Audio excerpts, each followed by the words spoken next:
it was really inspiring. I don't remember names. That's a problem I have. So I need to thank the gentleman here.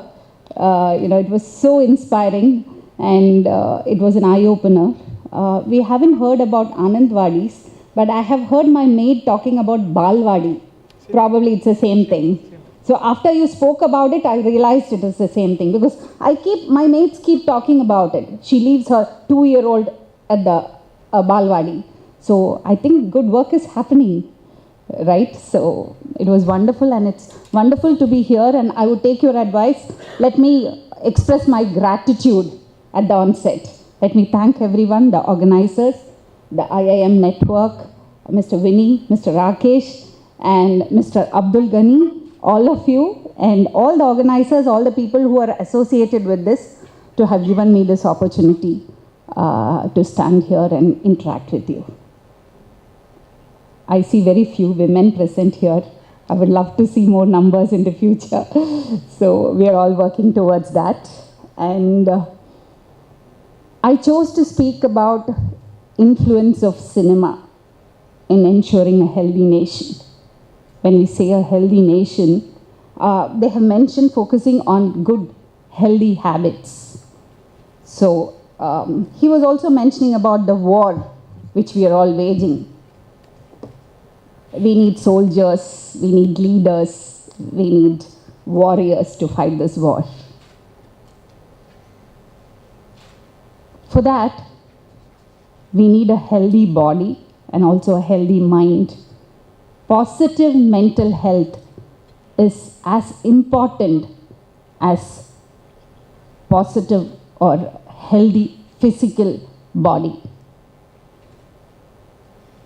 So I would like to talk about positive mental health and the power of cinema to influence or ensure or change people's perspective to various issues.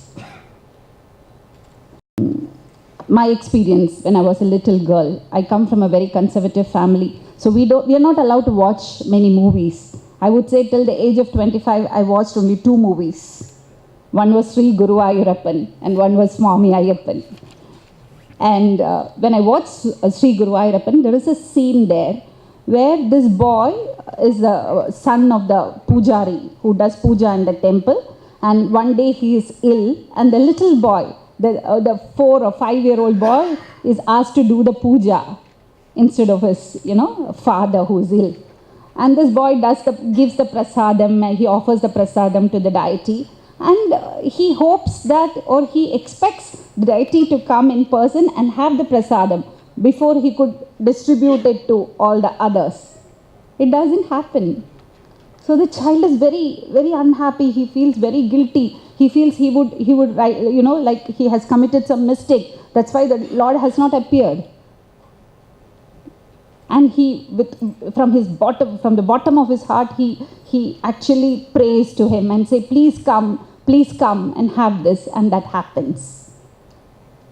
That picture, it is still vivid in my mind.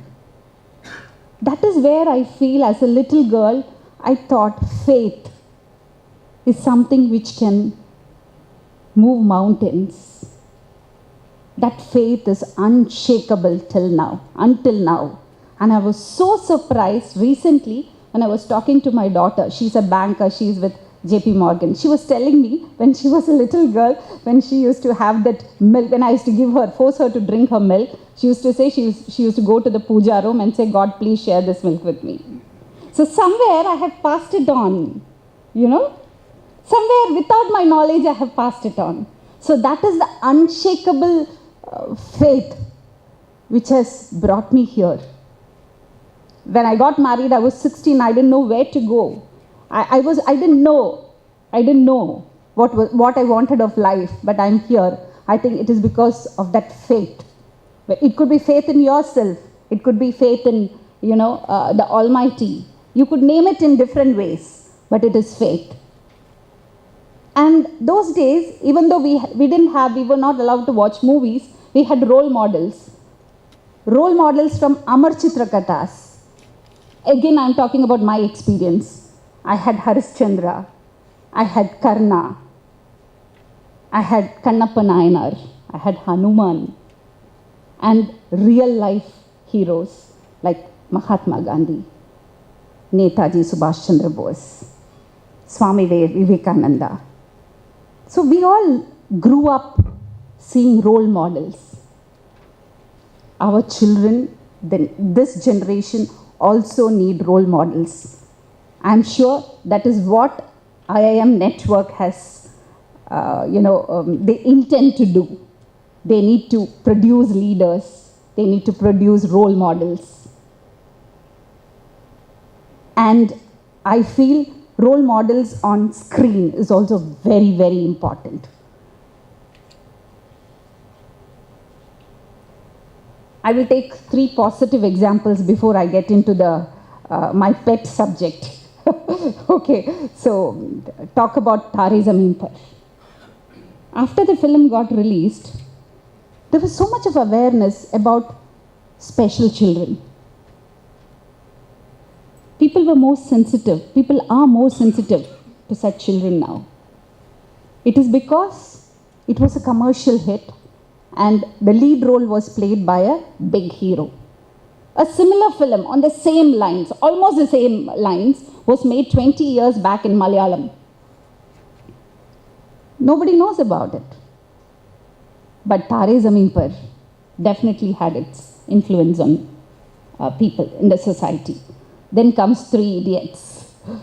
After that film got released, I think there were a lot of vacant seats in engineering colleges and medical colleges. The mad rush after engineering and medical seats was somehow, somewhere it had an influence. People looked at various opportunities. Children were not forced into something. Parents became more sensitive. It was an eye-opener.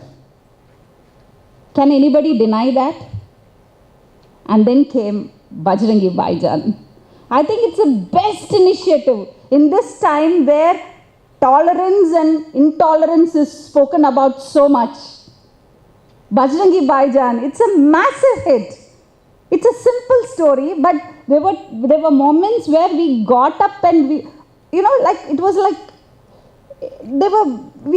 could commune with the concept. So cinema is not just about entertainment. Cinema is not mere entertainment. It has a bigger purpose. We can use the power of cinema to influence people, to create role models. There is no doubts about that.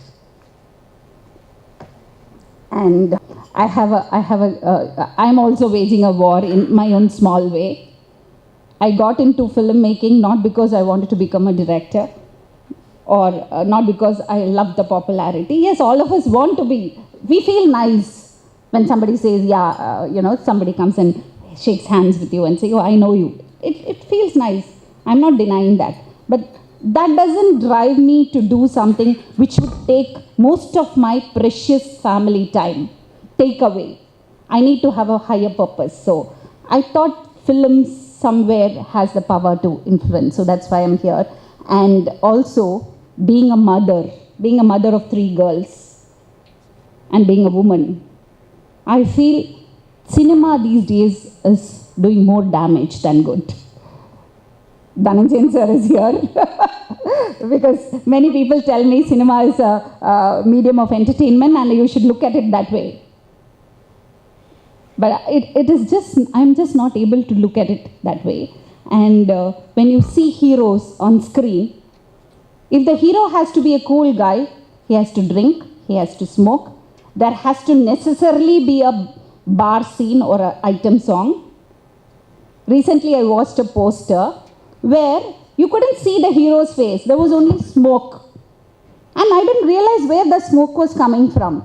Then when I looked into it, I could see that cigar is erased because there was a sensor problem. But the smoke was there. And the heroes are portrayed like failures and if they have arrears, that means he's a great hero. It's a great role model. oh, these people relate to the character. So, and then the language they use. I was shocked.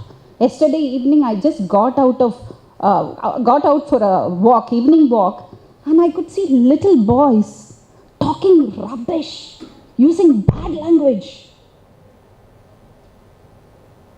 So what are we doing? We are not giving them, how can we, it is our responsibility to groom them. It is our responsibility to give them role models. Is that happening? At one point of a time, they glorified teenage love.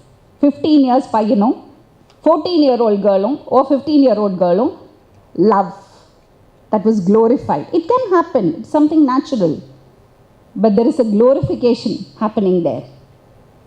And then came another film recently where there was a big, we all adore him, we all see him as a role model. His film, he allowed a boy of 10 years to drive his car. I was watching a little boy sitting next to me. There was a family. That boy was awestruck. What would be in his mind? What is it going through in his mind? It is okay to drive a car at 10 years. It is not legal here, at least in this part of the country, part of the world. Probably in some other where that film's original version came from, there 15 years is an age where you could get a license. But here it is not so. And then came another film very recently where it was a super hit and one of the most talented actors of today. The heroine, who's nice, hefty and healthy, is standing there, but she's scared. She can't handle the gun, but his 8-year-old son can. He was given the gun and asked to scare away the villains. In one part of the world, it's a problem, children handling guns. They are actually fighting it. And what are we doing here? If that picture where that little boy prayed and God appeared in front of him, which I know at this age that, when you think logically, I know it is fiction. But still that has an influence on me and my children. Imagine what that little boy would have gathered from what he saw.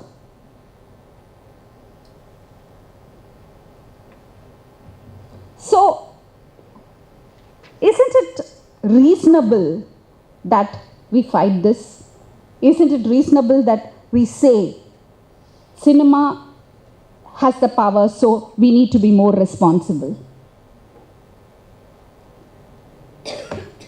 2 days back when I attended a function at one of these Rotary Inner Wheel clubs, they showed me a picture wherein that lady, she was doing a wonderful job of, she manufactures reusable sanitary pads. She says around 600 tons, I don't know whether I'm exact with the figures, 600 tons of sanitary waste is generated every day. And she says how inhuman it is when the drains get blocked and people are required to jump into the drain and clean it up. They showed us a picture. These things could be told. I'm not saying that a film should be about messages. I'm saying just imagine the plastic waste, the plastic menace that is happening. You go to a restaurant and take a takeaway, food packet. You see how many containers you have there? How much of garbage you are going to take home and then throw it on somebody else? What if the hero walks in with a manja pie? There was a time when manja pie was used.